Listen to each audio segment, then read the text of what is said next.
Shikues të nderuar, ju përshëndes, ja ku po ritakojmë edhe këtë të mërkur këtu në Aktualitet në TV për të folur si çdo ditë për aktualitetin e zhvillimeve nga vendi, nga rajoni dhe nga bota. Do të fokusohemi sot në fakt tek aktualiteti i zhvillimeve nga vendi. Për këtë bisedë të parë kam kënaqësinë që të kem lidhje të drejtë për drejtë me studion tim avokat Kujtim Cakranin. Avokat, të përshëndes. Faleminderit që jemi së bashku.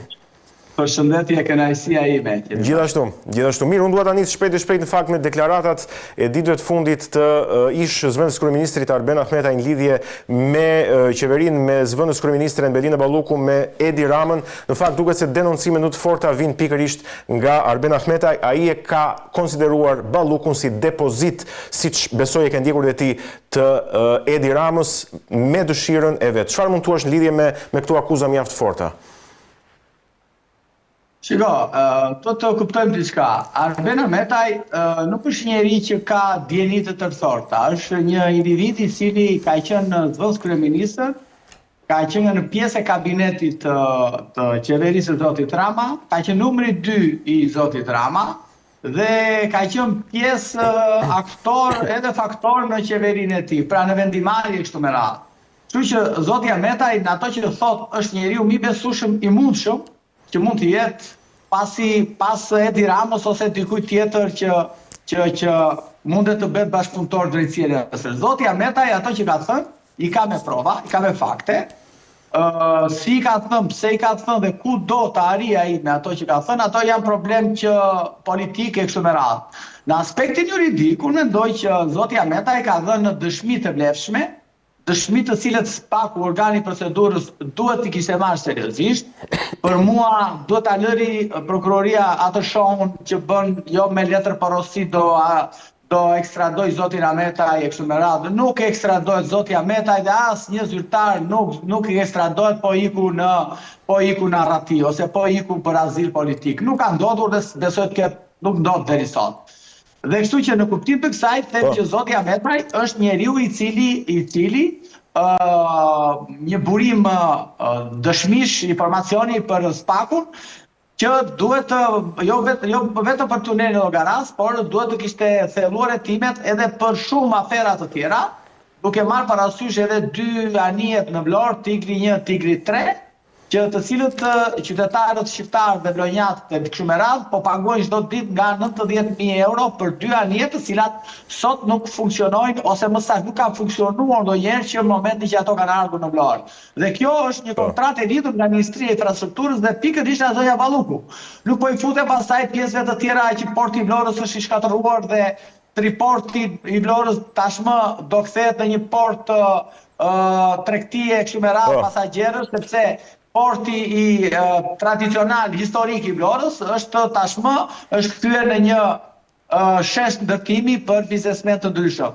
Kështu që dhe shumë afera të tjera, siç janë dhe investimet strategjike, investitorët strategjik, që kanë firmën e Belinda Ballukut dhe të kryeministit zoti Rama, që për hitë së vërtetës edhe zoti Ahmetaj ka folur, ka thënë që ka investitor strategjik të cilët pastrojnë parat në Shqipëri dhe nuk dihet nga i kanë burimin e të ardhurave dhe nuk dihet ku i kanë selit e tyre. Pra, kjo që këmban alarmi që prokuroria e posaçme duhet ta kishte marrë seriozisht në të 3 intervistat që ka dhënë zoti Ahmetaj. Po pse jo fundja dhe prokurorët e posaçëm mund të shkonin në Zvicër ku zoti Ahmetaj është akomoduar dhe pret azilin apo çfarë pret atje. Ta kishin takuar, komunikuar, mund ta intervistonin dhe të merrnin dëshmi akoma më të thelluara, më me detaje dhe mbase do ishin të vlefshme për të vazhduar hetimet për korrupsionin që ka mbërthyer gjithë institucionet shqiptare në tërësi dhe gjithë vendin. Unë do të rikthem çështjes së drejtësisë, po në fillim dua të bëj një pyetje politike në lidhje me protestën e opozitës, e cila u duk se pati një pjesëmarrje të vogël, e megjithatë edhe nga opozita edhe nga vetë zoti Berisha nuk munguan zërat e zhgënjimit ndaj demokratëve ose ndaj qytetarëve të cilët nuk morën pjesë aq sa duhet ose masivisht në një protestë të opozitës. Ti vetë si e pe, po them, këtë protestë dhe pjesëmarrjen, a është kjo nisje e vërtetë e një aksioni opozitar? Unë në fakt mund ta jap këtu, nuk është se jam pjesë e opozitës ose pjesë e politikës dhe të jap një mendim pse kush ka qenë shkaqet arsye pse ka ndodhur kjo. Problemi që ndronjë që unë mendoj se opozita në Shqipëri nuk është ai grumbull njerëzish atje. Opozit jam unë e kushdo tjetër. edhe pse nuk kemi qenë në protest, opozita s'është ajo. Opozita ka nevojë, thashë herë, opozita nuk është numra. Opozita është qendres, nuk ka rëndësi numra. Thoshte një miku im që ka dhe vitin tashmë Sokolov Dashin që opozita nuk ka nevojë, nuk është numra, është qendres. Kështu që unë mendoj se opozita shqiptare ka nevojë për një riorganizim, për një riformatim, sepse qytetarët shqiptarë ka nevojë të shikojnë edhe fytyra të reja, jo vetëm nga pikpamja estetike, por fytyra të reja nga pikpamja e frymës që ata ofrojnë, e imazhit që ata kanë, personalitetit, moralit që ata kanë dhe dhe shpërshjellin ata në opinionin publik për të ndryshuar gjendjen. Unë mendoj se pa bërë këtë rimpasto të madhe opozita shqiptare, mendoj se qytetarët do ta bojkotojnë. Sepse qytetarët thash duan frymë, duan t'i udhëheqë dikush, duan edhe të shikojnë tek ai që udhëheq çfarë ai ofron qytetarëve shqiptarë. Dhe kështu që mendoj se opozita shqiptare nuk është ai grup njerëzish, është shumë e gjerë, dhe nëse do ta fokusojmë aty, do të tregojmë edhe një herë që jemi cinik.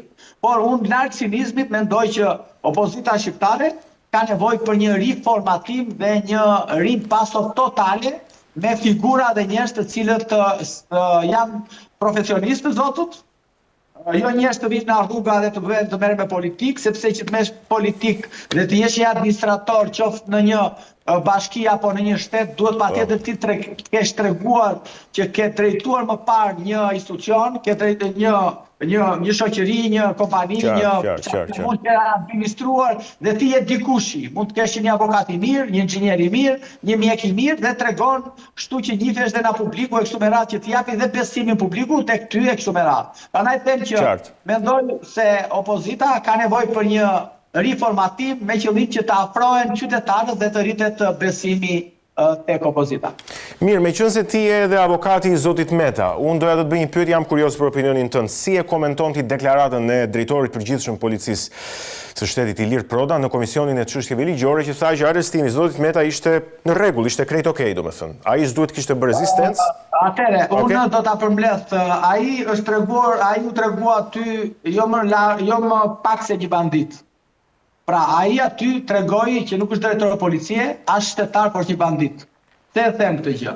E them sepse ai e di shumë mirë se i ka shkuar në zyrën e tij rekomandimi i avokatit të popullit, i cili ka bërë një hetim 6 mujor, dhe avokati i popullit ka dalë në përfundimin që arrestimi i zotit Meta ishte në kundërshtim me çdo lloj standardi dhe policia nuk kishte punë fare që të shkonte të arrestonte.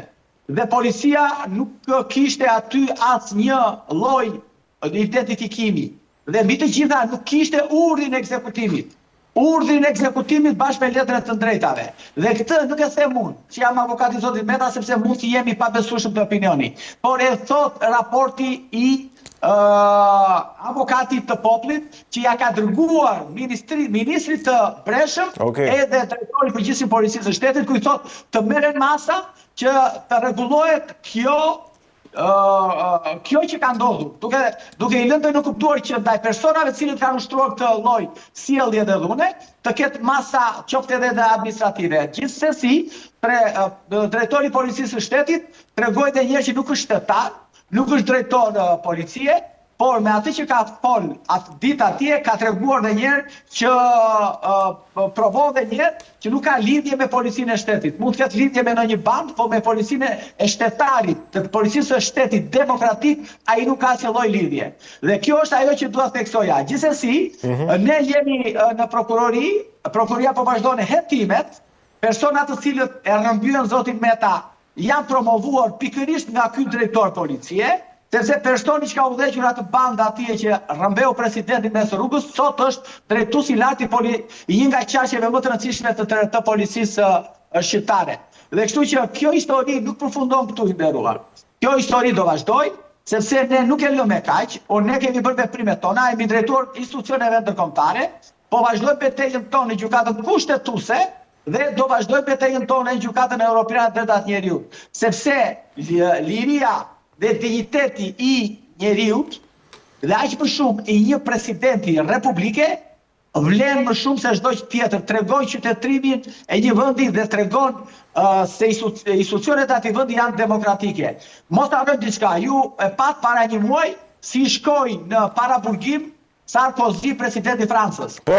Ka përdore me bashorte dhe shkoi të vuante dënimin që kishte marrë gjykata e shkallës parë. Pavarësisht pastaj se gjykata e apelit e liroi e kështu me radhë për arsye procedurale të tjera. Qartë. Por, ja ku është ndryshimi ndërmjet një vendi demokratik, një vendi të lirë, një vendi ku zbatohen liritë dhe të drejtat e njeriut dhe një shtet që e ka ndërtuar drejtsinë e tij mbi shtetin e së drejtës, dhe një vendi si Shqipëria që rrëmben në mes të rrugës presidentin e Republikës. Imagjinoni çfarë bëjnë këta qytetarëve. Qartë. Çfarë në bëjnë këta qytetarëve thjesht kur arrin që rrëmbejnë presidentin. Po sa kjo është s'dua të zgjatem. Po sa i takon për shembull rasteve të tjera, për shembull 21 janarit dhe kërkesës për të paraqitur për zotin Berisha, pse po ndodh ky lloj ping-pongu, po themi e mora njoftimin, se mora njoftimin. Zoti Berisha ka shkuar tashmë që po flasim. Pra, sot ka shkuar është paraqitur në prokurorinë e posaçme rreth orës 9 dhe zoti Berisha është duke dhënë shpjegimet e tij atje. Padyshim që unë mendoj se zoti Berisha është i fundit që duhet thirrur në atë histori. Mendoj se ai nuk është thirrur si person në hetim, thjesht si person në dieni, domethënë. Jo, si person në dieni. Si person dieni, po. Dhe unë mendoj se ajo ngjarje duhet të filloj, zbardhja e saj duhet të filloj patjetër që nga momenti i para protestës, i organizimit të protestës, i thirrjeve të opozitës së kohës për dhunë dhe për rrëzim të qeverisë me dhunë, dhe pastaj të shkojmë te pjesa fundore tek gardistët morën urdhër, s'morën urdhër, apo dhanë urdhër, nuk dhanë urdhër. Ne kemi një precedent të afërt, po dhe të largët, ku janë vrarë protestues. Në datën 2 prill 1991 në Shkodër u vranë 4 protestues që kishin shumë arsye për protestuar. Dhe nuk u mbajti përgjegjësi atëre as presidenti i kohës dhe as kryeministri i kohës. Po mbajti përgjegjësi as madje doli pafajshëm edhe ministri i Brendshëm që ishte zoti Ruçi, sepse kështu ishte ndërtuar e gjithë zinxhiri i atyre i komandës që mbroni institucionet. Dhe në këtë kuptim bëta e lidh me sot them që nuk ka lidhje politike fare që kryeministri të japi urdhër gardës. Garda e Republikës së nderuar duhet të futeni të kuptoni ligjin. Po nuk kuptuam ligjin. Si funksionon dhe organizohet dhe funksionon Garda e Republikës, ne nuk e kuptojmë dot dhe do flasim sa herë të duam politikisht. Nëse do ta shikojmë juridikisht, të kuptoni diçka. Garda e Republikës nuk merr urdhët nga askush. Garda është institucion që ruan objektin e rëndësisë veçantë dhe personat e rëndësisë së veçantë. Në rastin konkret nuk ka lidhje fare as me ministrin e Brendshëm, as me kryeministrin e kështu me radhë. Unë jam i bindur që ajo protest ishte dhunshme, sepse e pam të gjithë. Kjo ngjarje duhet hetuar që nga kryetari i opozitës së kohës, personat të cilët donin garant që morën leje dhe donin garant për mbarvajtjen e asaj proteste. Padyshim do të mbajnë përgjegjësi dhe ata. Pastaj duhet të shikojmë si kanë ecur gjërat dhe në çfarë trishnie ishin gardistët, duke parë të gjitha atë dhunë të paprecedent që është ushtruar mbi institucionin e kryeministrit. Mos harroni diçka që në datën 6, mos gaboj, në 6 janar të vitit 2020 është sulmuar një nga institucionet e rëndësishme e Shtetit Bashkuar Capitol Hill, ku u vranë disa protestues aty dhe nuk u dënua as ministri i Brendshëm i kohës, sekretari i shtetit për punët e brendshme në SBA, sekretari për punët e brendshme parë, dhe as dikush tjetër. Sepse kur sulmoni institucionet,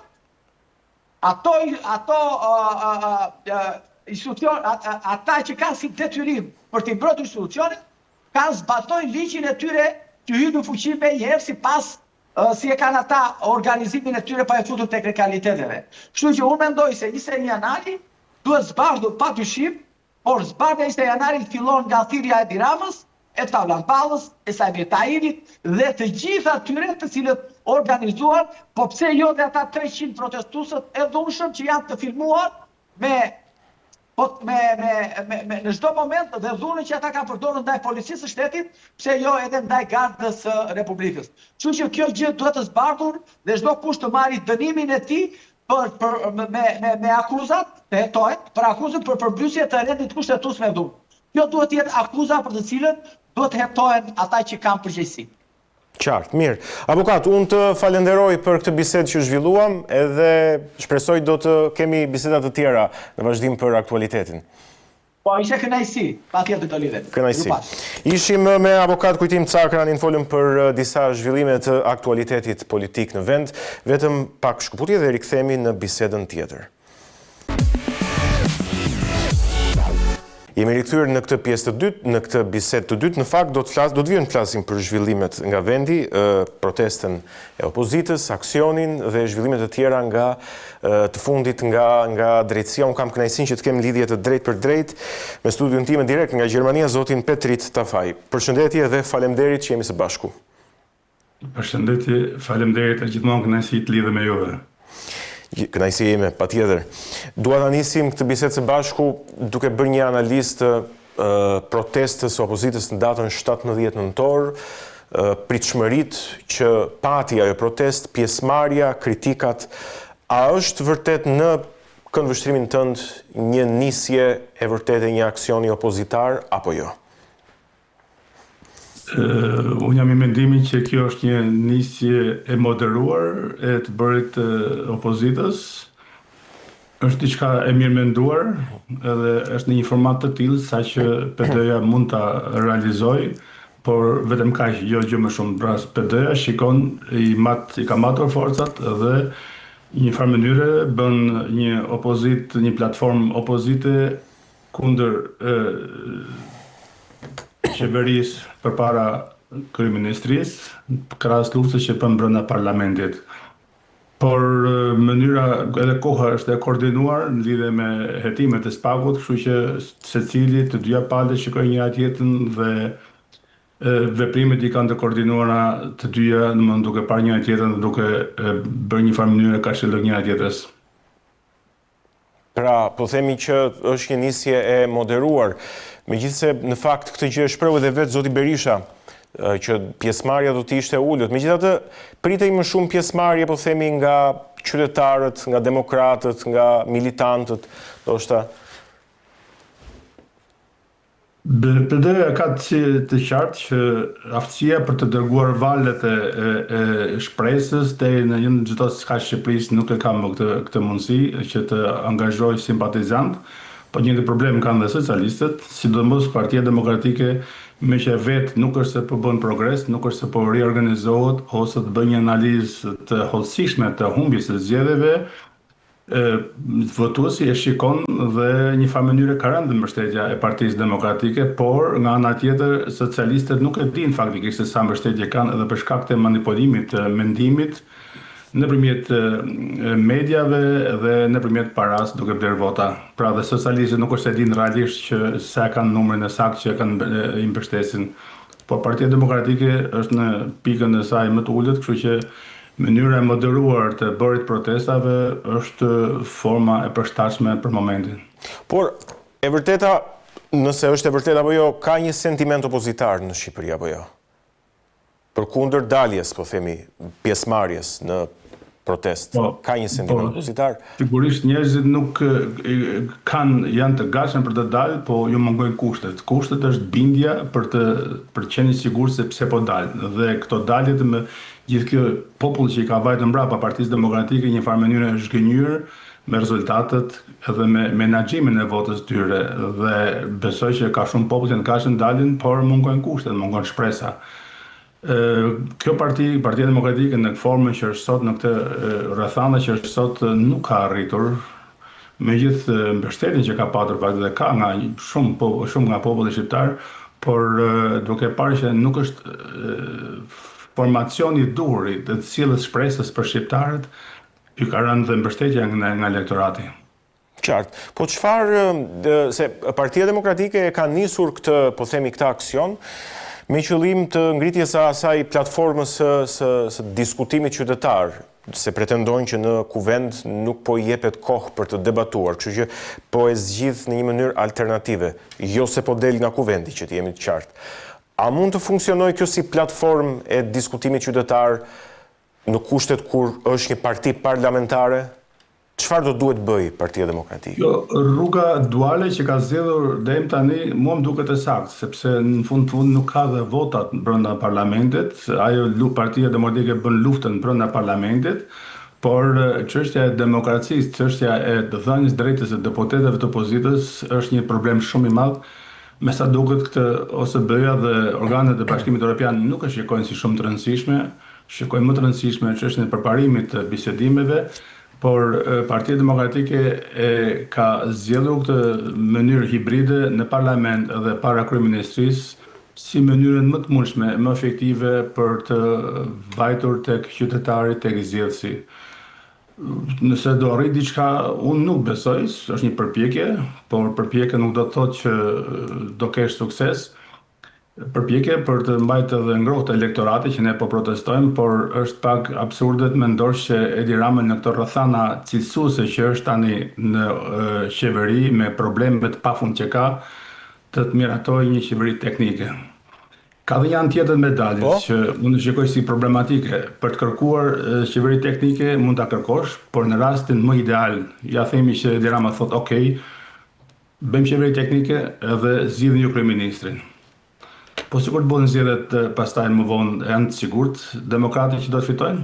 Kështu që në një farë mënyre duke marrë përgjegjësinë për të krijuar një qeveri teknike është një thik me dy teha, kështu që mund të ndodhë që e merr qeverinë teknike dhe humbet prapë, po pastaj. Kështu që në një farë mënyre kërkojnë, por besoj që në pas kokë mendojnë që inshallah nuk bëhet. Dhe unë nuk besoj që Edi Rama ta lëshojë pushtetin kështu, sepse në fund i ka marrë votat. Me manipulim, pa manipulim, i ka marrë votat, tani është kryeministri i Shqipërisë, edhe kështu pushteti nuk dhurohet kaq kollaj, sepse edhe PD-ja kushtet për shtetin, nuk është se dhuroi pushtetin, nuk është se soll më ndryshe nga Partia Socialiste tani. Një farë mënyre është kthyer në bumerang gjitha sjelljet e Partisë Demokratike. Gabimi që ka bërë, ligji që ka miratuar, po i kthehen kundërta. E njëjta gjë do ndodh edhe me socialistët kur të jenë në opozitë. Pra, krijimi ose arritja e një kompromisi për një reformë zgjedhore do të parë me shumë kujdes, besoj që janë pjekur kushtet që edhe për të bërë një reformë zgjedhore duhet të jetë barabartë në mënyrë që ta mendosh veten sot jenë pushtet, por do të mendosh vetë të desh në opozitë. Qartë. Mirë, unë dua të kalojmë në një çështje tjetër, flasim në fakt sot zoti Berisha do të paraqitet në prokurorinë e posaçme në SPAK në lidhje me çështjen e 21 janarit si person në dieni. Ka patur shumë zhurmë në media në lidhje me këtë punën e paraqitjes së zotit Berisha, sa i takon ftesës, i ka ardhur ftesa, nuk i ka ardhur ftesa. Megjithatë, këto janë çështje, janë detaje teknike, por më e rëndësishmja është apo rihapet, po themi 21 janari që do të çojë në një tjetër goditje të opozitës, nën kuptojmë këtu zotin Berisha. Unë besoj që SPAK-u ka hyrë një rrugë pa krye, sepse ngjarja është kaq vite mbrapa sa që është vështirë ta gjesh përgjegjësin kryesor. Themi nga dita që ka ndodhur kjo 4 vrasjet, faktikisht kjo është organizuar nga opozita e dikushme, qeveria ose përfaqësues qeverisë sotme. Kështu që nuk ka rëndësi si e mori ftesën, rëndësi ka që ai shkoi atje, por dhe përballja me faktet pas shumë viteve, besoj që do jetë vështirë të gjesh një përgjigje, sepse shumë të dhëna janë që kemi mësuar nga mediat, janë të fshira, kështu që faktet janë zhdukur dhe gjykata normalisht duhet vendos mbi faktet, jo mbi bazën e simpative ose në bazë të presioneve. Po cila është arsyeja që po rihapet kjo çështje? Është rihapur edhe çështja e Gërdecit, ndërkaq që është edhe zoti Fatmir Mediu atje. Pra, SPAK-u po bën detyrën e vet si prokuroria kundër korrupsionit dhe krimit të organizuar që merret pikërisht me politikanët e nivelit lartë, apo jo? Po, sigurisht, po SPAK-u nuk është po merret faktikisht shumë me politikanë, më shumë po merret për të mediatizuar çështjet që ka marrë në dorë, sepse normalisht nuk është detyra e SPAK-ut për të bërë politikë me mediat, Spaku e ka marrë, është një shtet ligjor, çdo denoncim që merr duhet ta hetojë edhe ta çojë në gjykat, por duhet ta bëjë këtë me shpejtësi, pas kaq shumë viteve për të marrë disa fakte. Megjithatë është një detyrë edhe e qeverisë, sepse Edi Rama një nga premtimet në memori nuk e kemi kaq shkurtër, sado që neve na thonë që shqiptarët kanë memori shkurtër, ne dim që Edi Rama erdhi me premtimin pushtet që kur të vijon në pushtet, unë do zgjedh çështjen e 21 janarit, do shkoj deri në fund çështjes, edhe siç e shikoni që edhe sot nuk e ka vajtë deri në fund, ishte edhe nëse kujtoni edhe anullimi i llotarisë austriake dhe shumë probleme tjera që sot janë fshirë nga memoria e shqiptarëve. Kështu që unë nuk besoj që edhe në fundit dhe Spaku mirë që heton Berishën, bën shumë që heton, por duhet të hetoj dhe organizatorët faktikisht. Po organizatorët mëse duket e ka vështirë për t'i parë dhe për t'u ofruar, kështu që le të ftoj Berishën. Në fundit Berisha është një burr me të mirat e këqijat e tij, po i ka qëndruar deri në fund dhe do shkojnë Spak dhe do ketë dhe konsekvenca mbase, por s'ka rrugë tjetër. Vetmja e kemi thënë gjithmonë që vetmja rrugë e zgjidhjes problemit është përballje me problemin. Kështu që do përballet me problemin, por që të ketë një sukses nuk besoj. Ka njerëz në opinionin publik që thonë për këtë çështje do të shkojnë të gjithë politikanët e lartë në Spak, edhe Edi Rama, si persona në dieni, pra nuk e dim për hetimin, nuk mund të paragjykoj procesin, por si persona në dieni për ngjarjen, do të thirren të gjitha. Beson që do ta thras pak Edi Ramën për këtë çështje për 21 janarin, si person dieni? Unë besoj patjetër, nëse do të bëj drejtësi, duhet të dëgjohen gjithë palët. Palët kundërshtarët e dikushme ishte opozita që ishte Edi Rama. Dhe Spaku s'ka se dëgjoj vetëm Sali Berishën edhe zinxhirin komandues të gardës, pa dëgjuar dhe ato që i hodhën gurë, që hodhën to. Pastaj përgjegjësinë e vendos gjykata, nuk e vendos Spaku. Spaku duhet të cilësoj vetëm veprimet, do të shikojë se kush çfarë ka bërë dhe t'ia paraqes gjykatës dhe gjykata do ta mendojë dhe do të vendos. Kështu që nuk ka në një shtet ligjor që duam të bëjmë, që në fakt nuk është, duhet patjetër që Edi Rama të shkojnë në Spak, pse të mos shkojnë. Qartë, mirë, unë dua të diskutojmë një çështje tjetër. Ditën e djeshme ka nisur punë Komisioni për Reformën Zgjedhore me 2 bashkëkryetarët, Oert Bylukbashi dhe Damian Gjiknuri. Sigurisht atmosfera ishte po themi jo e paqt, ka mosbesim, të paktën nga ana e opozitës, duke ju referuar edhe asaj që vetë zoti Rama e ka quajtur këtë reformë si ligje kineze, sa i takon pikësynimit të arritjes së rezultatit të zgjedhjeve. Nga ana tjetër, duhet që reforma zgjedhore të përmbyllet brenda 9 muajsh. A do të prodhoj këtë diçka, një garanci për zgjedhjet, apo zgjedhjet do të vijojnë të jenë ashtu siç kanë qenë, po themi? Nuk e parashikoj dot se çfarë do ndodh, sepse nuk është jam aty në tavolinë me to, po besoj që nëse duhet ndërtoj një shtet ligjor, patjetër do të komunikojmë edhe një nga të metat kryesore të politikës shqiptare këto 30 vite, kjo ka qenë që mungesa e kompromisit mes palëve. Me siguri që duhet ulen, duhet të bisedojmë me njëri tjetrin, sepse aty nuk kemi dërguar, nuk e marrë rrogën sa e marrin dhe privilegje që kanë për të uzënë me njëri tjetrin dhe secili të marrë përfitimin e tij, si parti ose personal, por duhet bisedojmë me njëri tjetrin. Se si do arrin, nuk e parashikoj dot faktikisht, por një gjë është e sigurt që duhet të bashkohen, duhet të gjejnë një mendim për të përgjigjer një kompromis që në fundit që të depolitizohet komisioni zgjedhor, sipas mendimit tim, votat duhet të numërohen në vendin e votimit, një lloj kështu edhe në Gjermani kështu bën në vendin e votimit dhe për pak minuta del rezultati dhe nuk i luhet kohë, nuk i lihet më kohë për ta lëduar ose për të manipuluar. Nëse brenda 2 orëve vjet kusht që ose 3 orëve do dalë patjetër rezultati numërohen, kështu që gjithçka mbaron shumë shpejt edhe ose mënyra e votimit mund ketë ka mundësi pafund. Votim biometrik që secili të vergishten dhe të votoj për një brenda pak minutave, kështu që ka mundësi pafund. Çështja e kompromisit është problemi atyre, po me sa duket me këtë mendësi se njeriu nuk kontrollon mendësinë, me këtë mendësi që e kanë 30 vjet, nuk është se janë të hapur për një teknologji të re, për një teknikë të re, për një bazë ligjore të re, për një drejtësi të re, nuk besoj që t'jen kaq të hapur, por me dhimbje, me mish në përdhëm, besoj do bëj një farë ndryshimi, por do jetë jo ndryshim esencial. Pikërisht kjo është edhe pyetja, pas çdo palë zgjedhjesh që ne kemi patur, po nëse kujtojmë dekadën e fundit, rekomandimet e OSBE-ODIHR-it dhe të ambasadorëve të Bashkimit Evropian dhe të Shteteve të Bashkuara të Amerikës kanë qenë për reformën zgjedhore gjithëpërfshirëse.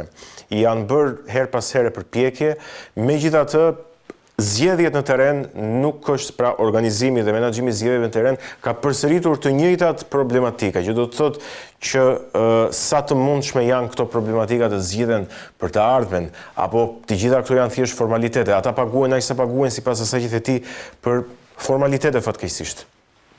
Po, të themi të vërtetën, e mbusë përbashkë gjithë politikës, ose suksesi më i madh ka qenë shkatrimi i sistemit drejtësisë. Dhe ne jemi dëshmitar akoma që gjitha partitë politike kanë përdorur krimin për të fituar zgjedhjet. Edhe tani ka depërtuar kaq thellë krimin saqë krimi po merr shtetin. Ky është një problem shumë i madh i çështës së sigurisë kombëtare të Shqipërisë. Pra krimi kërkon pjesën e tij, tani thotë që unë të kam sjell poshtet, tani do kam rradhë unë që të qeverisë. Kjo është fatkeqësisht evidente në Shqipëri, shikoni edhe në krimet e vrasjes që ndodhin kohë të fundit, shikoni që në organet larta të sigurisë shtetit antarësohen ose punësohen pjesë e organizatave kriminale. Kjo është një problem shumë i madh që shikohen në Shqipëri. Dhe është koha tani krimi i ka ardita që të vinë poshtet, kështu që e ka të pamundur Rama ose gjithë qeveria që ta luftojë, sepse duke që bërë kompromise me krimin, nuk është se janë të sigurt ato, nuk janë të mbrojtur, kështu që duke qenë bashkëpunëtor edhe bashkëfajtor. Qartë, mirë, duhet flasim edhe për një gjë të fundit bashkë që është mjaft e rëndësishme. Sot dhe nesër do të flitet për buxhetin e shtetit, buxhetin e vitit 2026, duke shpresuar që seanca në kuvend të zgjas dhe të ketë debate dhe të dëgjohen, po themi, të gjitha pikat dhe zërat e buxhetit dhe kundërshtit e opozitës, me një buxhet të propozuar rreth 8.8 miliard euro, po themi, dhe me një tjetër propozim që ka marrë zë në opinionin publik, që është paqja fiskale, që është kundërshtuar nga opozita. Tani unë jo më kot doja të ta bëja këtë pyetje duke marrë parasysh edhe faktin që ti je në Gjermani. Patjetër buxheti edhe i landeve aty në Gjermani është besoj shumë i lartë se sa gjithë buxheti i Shqipërisë. Po çfarë mendon për këtë buxhet të vitit 2026? Më i madhi dhe më i balancuar ndonjëherë shpëror qeveria. Po. Duke pa me Gjermanin sigurisht është një mini buxhet, është shumë i vogël, por çështja e sinqeritetit ose aftësia për të menaxhuar parat nuk është e njëjtë. Sado që këtu janë shumë më mëdha, është kontrolli shumë i rreptë, investimet janë shumë planifikuara, funksionon komplet ndryshe, por 8.8 miliard euro ose 886.8 miliard lek është një shumë e konsiderueshme për Shqipërinë. Nga këto shpenzime buxhetare do jenë 6.7%. Deficiti buxhetor do të jetë 63.7 miliard lek, por kjo varet edhe mënyra se si e menaxhojnë këto para. Nëse qeveria nuk arrin dot të menaxhojë parat, të ketë ardhurat të mjaftueshme, sigurisht që do ketë një farë mënyre edhe krizë financiare. Por një farë mënyre rrugë tjetër nuk kanë përveç kësaj. Besoj që është një ndarje e mirë duke menduar nga ana e qeverisë, por njëkohësisht unë si qytetar i Shqipërisë jam kundër PPP-ve, sepse është mënyra më perfekte për të vjedhur parat, edhe shumë gjëra tjera. Me farë mënyre për mua është më mirë që këto para të shpenzohen për rimbursimin e ilaçeve, për mbështetjen e spitaleve dhe sistemi shëndetësor përgjithësi në Shqipëri, edhe sistemi arsimor, sepse një farë mënyre shpenzimet për arsimin nuk është se do jenë kaq të larta ose do mund të reduktohen, edhe për shkak të asaj që shumë shkolla janë mbyllur, edhe një pjesë e mirë e popullsisë ka ikur, kështu që nevoja për t'i arsimuar, për t'i bërë këto. Sigurisht shteti, çdo popull ka nevojë gjithmonë për më shumë para, por për të balancuar një farë mënyrë shpenzimet, besoj duhet jetë shteti më i kujdesshëm dhe sidomos në shpenzimet e këtyre parave. Për 2.5% do të jetë edhe indeksi i rrogave dhe do të rrisin rrogën minimale, minimumi 50.000 lek në muaj. është një buxhet kurioz faktikisht, por kjo varet shumë edhe mënyrën nëse do mundësi të ketë arritë ardhurat që të shtoj të ardhurat që të deficiti mos jetë kaq i lartë. Kështu që do e lëm kohës, por besoj që edhe socialistët nuk janë të lumtur me këtë qeveri, me këtë situatë politike që kanë, dhe korrupsioni është galopant, kështu që thjesht duke kursyer nga korrupsioni, Shqipëria do merrte frymë më lirshëm. Por mendoj që edhe do të ketë shumë deputet të ndershëm socialist që me mish në përdhëm mirajtojnë buxhetin, por sigurisht demokratit janë kundër, është drejtë e tyre këtë normale që do e kundërshtojnë, sepse jo vetëm demokratët, jo vetëm opozita, por e gjithë Shqipëria shikon që parat e shqiptarëve po vidhen, po keq përdoren. Ju shikoni skandal pas skandali, kështu që 50 miliard vjedhje nuk është asgjë. Ajo që më bën përshtypje faktikisht edhe një qendrim shumë i butë, shumë nga ana e Bashkimit Evropian, megjithëse shikojnë se këto vjedhje janë galopante në Shqipëri, por prezumimi i pafajësisë është shumë i rëndësishëm në politikën europiane, kështu që të gjithë mendojnë dhe thonë që në radhë parë nuk është çështja e Europës, është çështja e Shqipërisë. Dhe në radhë dytë le të akuzohet për miliona euro, përdesa nuk ka një vendim të formës përre nga gjykata, le të bëjnë shqiptarët çfarë të duan. Pra shqiptarët e dinë shumë mirë që po vidhen dhe është kemi edhe zgjedhjet e fundit që u bën për zgjedhjet lokale, e kemi parë që pjesëmarrja ishte skandaloze, ishte 18.4%. Dhe një farë mënyre unë shikoj se pacienti që refuzon ushqimin, refuzon ilaçet. Pra njerëzit janë të lodhur, e dinë që vota tyre nuk ka asnjë rëndësi. Edhe në farë mënyre e nxjerr blof edhe Partinë Socialiste me një vjedhje kaq galopante të votave, kështu që fakti njerëz nuk po shkojnë për të votuar as PD as person, tregon që janë të ngopur me pakënaqësitë dhe me mungesën e rezultateve të qeverisë. Përgjegjësia kryesore gjithmonë mbi qeveri, pavarësisht se cila parti është në pushtet.